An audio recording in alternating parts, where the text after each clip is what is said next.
আর বন্ধুরা, village blogger Piyali চ্যানেলে তোমাদের সবাইকে স্বাগত।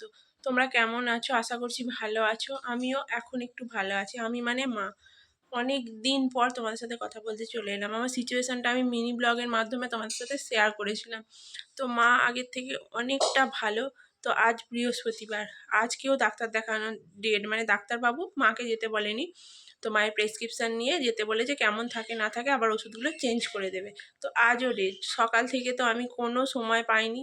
এখন তো স্টুডেন্টদের পরীক্ষা চলছে, সাথে সেলাই আছে, আবার আমার গোষ্ঠীর যে কাজ সেও শুরু হয়েছে। মানে আমি পুরো জড়িয়ে গেছি। তার সাথে ধরো মা অসুস্থ, ভোর থেকে উঠে কাজকর্ম, রান্নাবান্না সব। তো স্নান টান করে এই 1টা-1:30 থেকে ধরো ভিডিওটা শুরু করছি। তো চেষ্টা করব আগামী দিনে এবার আমি কন্টিনিউ করার ভিডিওটা, কেননা বুঝতেই পারছো কী কারণে করিনি বলেইছি। তো এই বলে বাড়াবো না ভিডিওটা। তো চলো, আজ তোমাদের সাথে অনেক কিছু শেয়ার করব।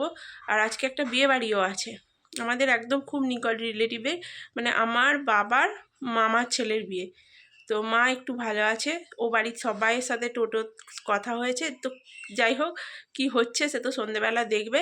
তো আমার সঙ্গে থাকো, ভিডিওটা কন্টিনিউ করো আর আশীর্বাদ করো মা যেন তাড়াতাড়ি সুস্থ হয়ে যায়, আর আমিও তোমাদের সাথে সাথে নতুন নতুন ভিডিও শেয়ার করতে পারি। তো এখন ঠাকুর প্রণাম করব, করে খাওয়া দাওয়া করব। যেহেতু আজকে ডাক্তারখানায় যাওয়ার ডেটটাও ধরো 5টায় প্রেসক্রিপশান দেখবে বলেছে, বুঝতে পেরেছো? তারপরে এসে বিয়েবাড়ি কী করে কী হবে আমি জানি না। তো চেষ্টা তো করব। মাঝে মাঝে এরকম না গেলে মনটা তো ভালো থাকে না। কী পরিস্থিতির মধ্যে আছি বুঝতেই পারছো। তো চলো, একেবারে খাওয়ার সময় দেখা হচ্ছে। দেখো, চুল আঁচড়াবো, প্রণাম করব, করে খেয়ে দে খাওয়ার সময় দেখা হচ্ছে। তো এই দেখো, আজকে কিচ্ছু করিনি। সেদ্ধ ভাত, আলু সেদ্ধ, পেঁপে সেদ্ধ, মুসুর ডাল আর একটা ডিম নিয়েছি, মাখিয়ে নেব। তো আমি করে এখানে রেখে গিয়েছিলাম, মাই আস্তে আস্তে দেখছি বেড়েছে। তো এবার এগুলো আমি একটু মেখে নেব। মা গেছে হাত ধুতে কলতলায়। মাকে তো পুরো একদম যত্নে রেখেছি, কিছুই করতে দিচ্ছি না। এই সুযোগ পেয়েছে অমনি কাজটা করেছে। একটু রেস্টে থাকলেই সেরে যাবে বলেছে ডাক্তার। তোমরা যদি মায়ের কি হয়েছে না হয়েছে জানতে চাও, মিনি ব্লগটা অবশ্যই গিয়ে দেখে আসবে। তো দেখো, ভাত নিয়ে বসে পড়েছি। পেঁপে, আলু, মুসুর ডাল, ডিম সেদ্ধ অর্ধেক অর্ধেকই দিয়েছি, একটা ডিম। আর মাকেও খেতে দিয়ে দিয়েছি। মা এখন কেমন আছো একটু বলো বন্ধুদের। আমি এখন অনেকটা ভালো আছি। আশীর্বাদ করো মা যেন তাড়াতাড়ি সেরে যায়। তো আজকে ভিডিওটা কন্টিনিউ করো, ভালো কিছু দেখানোর চেষ্টা করব। আমরাও মনটা ভালো রাখার চেষ্টা করব, সাথে তোমাদেরও যাতে ভালো লাগে সেরকম কিছু চেষ্টা করব। তো চলো খাওয়া দাওয়া করে নিই। নিচে তো একটুও রোদ নেই, একটু একটু ঠান্ডা বেশ পড়েছে।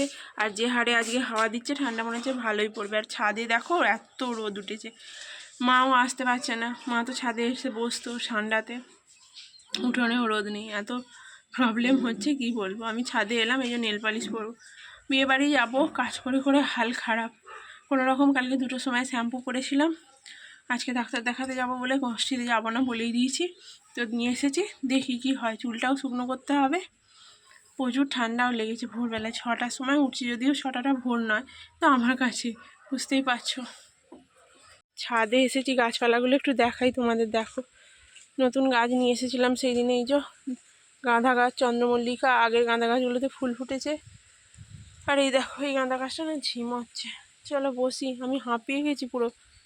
নেল পালিশটা একটু পরি আর চুলটাও শুকনো করে নিই। চোখ মুখের অবস্থা যা হয়েছে না, কিছু বলার নেই।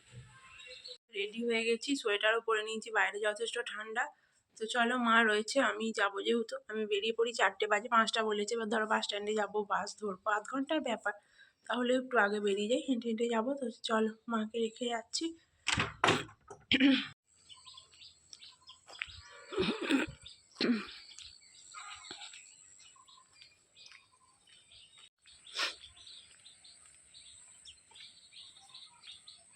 ডাক্তার দেখিয়ে রিপোর্ট দেখিয়ে আসতে অনেকটা রাত হয়ে গেছে, তাই কোনো রকম তাড়াহুড়ো করে বিয়ে বাড়িতে এসেছি।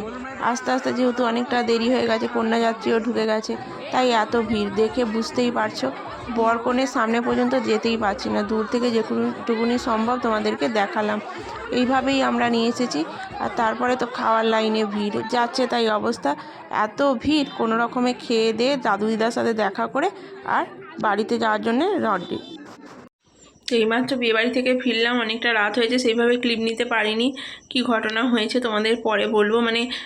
মানে কি বলি বলো তো। এসেছি যখন, রিপোর্ট দেখি অনেক রাত্রি হয়ে গেছে। 7:30 টোটো দাঁড়িয়ে আছে, কোনো রকম রেডি হয়ে চলে গিয়েছিলাম। আমি কি সেজেছি সেটাও তোমাদেরকে সেইভাবে দেখাতে পারিনি।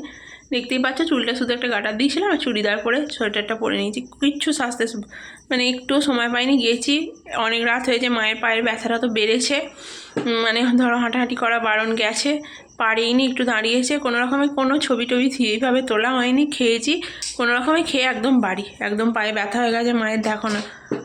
তো ওষুধটাও তো বলেছিল আনতে পারিনি, কাল সকালে গিয়ে এনে দেবো, রাত্রে একটা ওষুধ শুধু নেই, একটা আছে, তো সকালবেলা এনে দেবো। ওই ওষুধগুলোই বলেছে কন্টিনিউ করতে, যেহেতু আগে ওষুধ ছিল, আমাকে বলেছিল, আগে বলেনি ডাক্তারবাবু, এবারে গেলাম যে বললো যে ওষুধ তো কম করে নিতে বলেছিলাম, তো মনে হয় চেঞ্জ করে দিত, কিন্তু ছিল বলে আর কিছু বললো না, বললো এই ওষুধগুলোই এখন কন্টিনিউ করতে হবে, তো পরের সপ্তাহে আবার গিয়ে পেশেন্টকে শুদ্ধ নিয়ে গিয়ে দেখাতে বলেছে। তো চলো চেঞ্জ করি, শোবো, 11টা বাজে, সকালে আবার কাজ পড়ানো, তো আবার দেখাবে নেক্সট ভিডিওতে, যেটুকুনি পারলাম ক্লিপ নিলাম, তোমরা দেখো, উপভোগ করো।